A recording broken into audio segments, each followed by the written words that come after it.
Hey, it's Erin from Sojourner Way. Let's talk about the three different types of English language learners. So I'm walking down the stairs headed for lunch, and all of a sudden I hear this woman shouting, "You can't have that! Put that back! It's a raffle! That doesn't belong to you!" As I get closer, I see a student holding a ball in his hands. At this point, his eyes are wide open and he's clearly confused. Then I notice one of our school's PBIS tickets laying on the table in front of him. He must have given this ticket in exchange for the ball, or so he thought. I kneel down and I say, "Jackson, a raffle means a chance. You bought a chance to get the ball. Maybe you'll get it and maybe you won't. That's what raffle means." When adults in our building don't understand how to interact with English learners, it creates a lot of problems like this one. But maybe you're saying to yourself, "Erin, that's the EL teacher's job. I don't have time for that." So let me give you an example. Imagine you're trying to get in the best shape of your life. You want to lose weight and you're able to commit 1 hour of your day to your health. For 30 minutes a day, you focus on planning your nutrition, and for another 30 minutes, you work with the best personal trainer in your area. That's amazing. Now, I also want you to think about the consequences of spending the other hours of the day around people who aren't focused on their health like you. They eat junk food and don't put in the time and effort that you are. Wouldn't it be better to spend 7 hours a day around people who are directly supporting your goals? That's what I'm recommending. Our EL students can learn a whole lot more in a much shorter period of time if they're being surrounded by a whole school full of people who are good language learning influences. In other words, this matters because if you can't tell which stage a student is at or what type of learner they are, you can't tier your instruction properly. If you can't diagnose the problem, you can't fix it. So by the end of this video, you will be able to identify the three different types of English language learners. Here's what I've got for you. First, I'll tell you about the three different types of English language learners. Then I'll give you an explanation of each type of EL and give you some visuals to help keep them straight. After that, I'll give you some real-world examples so you can better connect your learning with students you might be working with in your classroom right now. Along the way, I'll be checking to make sure you understood the information I presented. My intention is to be a good steward of your time and make sure the time you're giving me truly matters for your teaching and for your students. And finally, I'll recap by summarizing the key points before giving you a bit of homework so you can directly impact those EL students in a positive way today. But before we jump in, remember that not all students will fit nicely into one of these three categories. Every EL student is unique. They each have their own story. So while I'm giving you the general guidelines for the types, not every student will fit neatly into one of those three types. They might be a combination or a new type altogether. So keep that in mind. The three types of ELLs are based on a student's formal education background, time spent in the country they're learning English, most likely the United States if you're watching this video with me, and the level of intensity or support that they will need to become proficient in academic English. The three types are newly arrived with adequate schooling, limited formal education or interrupted schooling, and the third type, long-term English learner. We'll go into more detail in a moment, but first, let's put them together. The first type of English language learner is called newly arrived with adequate schooling. The second type is called limited formal schooling or interrupted education. And the third type is a long-term English learner. So think about those three types of ELs. Which of the types did you make a connection with? Was it newly arrived with adequate schooling? Was it maybe limited formal education? Or perhaps it was the last type, the long-term English learner. Which one resonated with you? Which one sparked your curiosity? Now let's dive into the details of each type now that you're familiar with the three terms. All right, so the first type of English learner is called newly arrived with adequate schooling. Think of this student as the type that comes to school already accustomed to formal schooling. They already know how school works because they've had a solid foundation built at whatever school they've been going to before they show up at yours. They are able to draw from prior knowledge to build on what you have to teach them. Imagine a house that has a foundation poured and the walls of each room are being framed.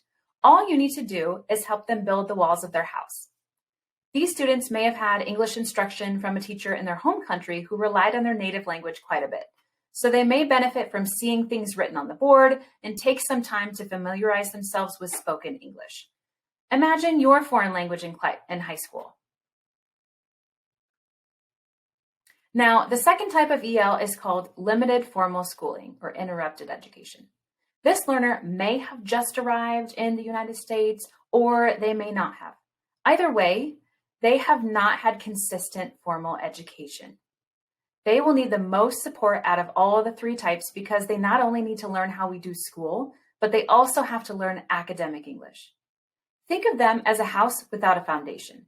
Imagine all the support necessary to keep that house standing while we simultaneously build the foundation underneath them. These English learners may be refugees, or they may be in families where they're moving around a lot for whatever reason. This type of student needs heavy support when learning strategies. They lack literacy in their native language, and they don't necessarily have a background foundation to build from. Spend time building the foundational knowledge with this student that they'll need. Keep in mind, the more support we can give them one-on-one, the more they will thrive. We've made it to the last type, the long-term English learner. The biggest difference between this student and the other two types is the length of time they've been in the country. The long-term English learner has been in the country for 7 years or more. They tend to be older students, think middle school or high school. And the chances are, because of the ease in which they speak English, you might not even know that they're an English learner.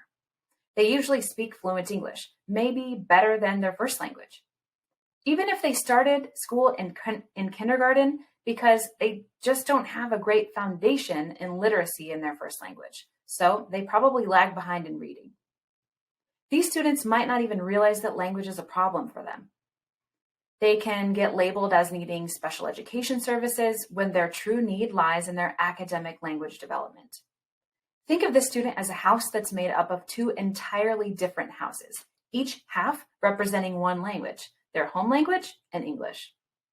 The best teacher for this student will take the time to accurately diagnose which parts of the house are developed in English versus the other language, so she can start planning for an effective intervention. This teacher will also need to be creative in implementing those interventions because of the developmental appropriateness of the material. Think of high-low reading materials. It's time to recap. So the first type of EL was the newly arrived with adequate schooling. This student's ready to learn with some support, and after drawing from their prior knowledge and getting used to the way we speak American English, they should catch up quickly. The second type needs the most intensive support to build not only their social emotional foundation, but also the support to get used to school and learning academic English.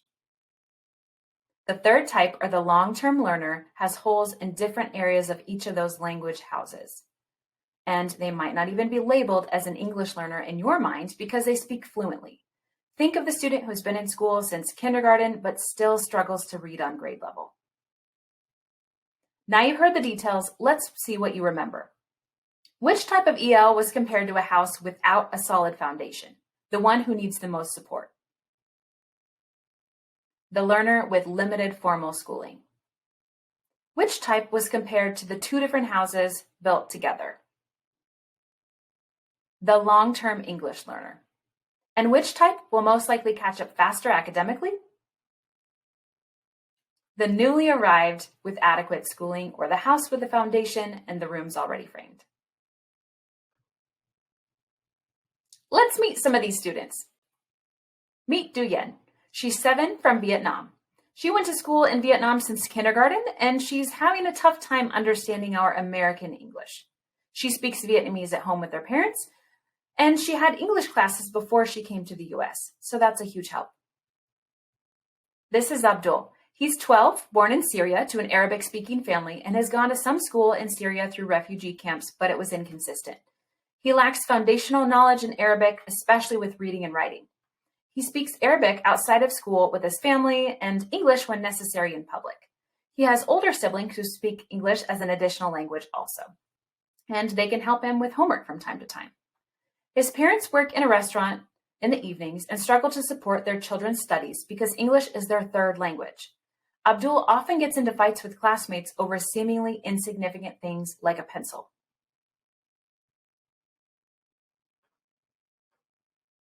Let me introduce you to Jorge. He's 16 and was born in the US. He lives with his mom and has 2 younger siblings. Jorge speaks a mix of Spanish and English at home with his family. The highest level of education his mother completed was 8th grade. She works 2 jobs to keep his family afloat. Jorge is consistently at school, but is falling behind in most of his classes. He needs additional time to read questions on tests, and any kind of writing causes him anxiety. Some of his teachers see him as lazy and just not caring about school. So he's developed a class clown personality to get out of doing schoolwork because it's just not at his level. Now you've met Duyen, Abdul, and Jorge, with very different backgrounds and specific academic language needs. They also have very different social-emotional needs. Each will need a targeted intervention appropriate to them. Before you do a final check to gauge your understanding, let's briefly go over what you learned today. First, I told you the 3 types of ELs. What are they? Newly arrived with adequate schooling, limited formal education, and long-term English learner. Second, I gave you an explanation of each of the types. Which image represents a newly arrived student? One with limited formal education? And which image represents the long-term learner? Lastly, I gave you a few real-world examples to connect the dots to you and your English learners right now. You met Duyen, Abdul, and Jorge. Make your learning stick. Snap a picture or take a screenshot of the visual on the next slide to help you remember this lesson. Here you go. Save it to your desktop or print off a copy and paste it somewhere where you'll see it. So now what I'd like you to do is to sit back.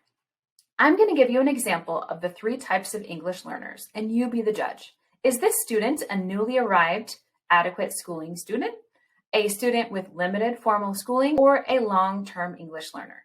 Another thing I'd like you to think about is, does this student have a solid academic foundation, lack a solid foundation, or have 2 separate foundations altogether?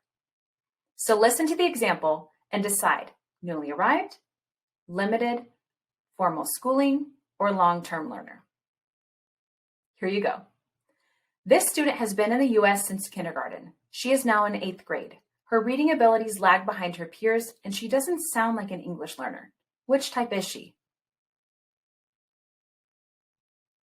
If you guessed a long-term learner, you're right.